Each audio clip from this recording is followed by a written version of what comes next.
I've had the good fortune of knowing Saurabh over many years. I've witnessed his rise to the higher echelons within higher ed in South Africa, but with an impact across the African continent and around the world. So many things stood out in this conversation today. Perhaps most significantly, globalization is a stark reality. We cannot put the clock back. We cannot put the genie back in the bottle.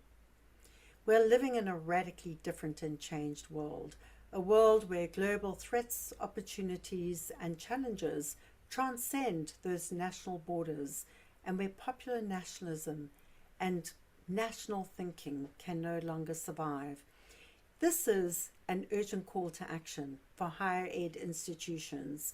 Like the University of Johannesburg, they need to radically reform and transform the way higher ed is developed and presented and delivered to our future leaders.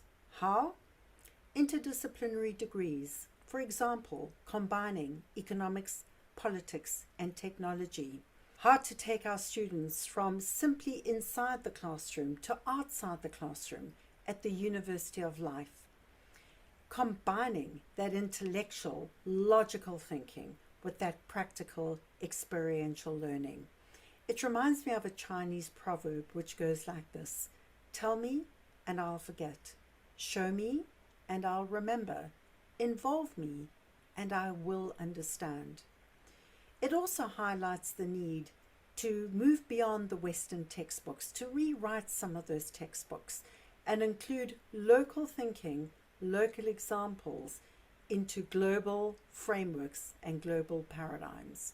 I loved what he shared about Nelson Mandela and part of his legacy being clear, solid, and instilled values, and how in this go-go world where it's said that human beings have an attention span of less than a goldfish, we need to consciously make time to pause, to reflect, to rethink, to retrain our brains, which helped him in times of grave adversity when a criminal gang entered his home and when negotiating during volatile student protests on campus.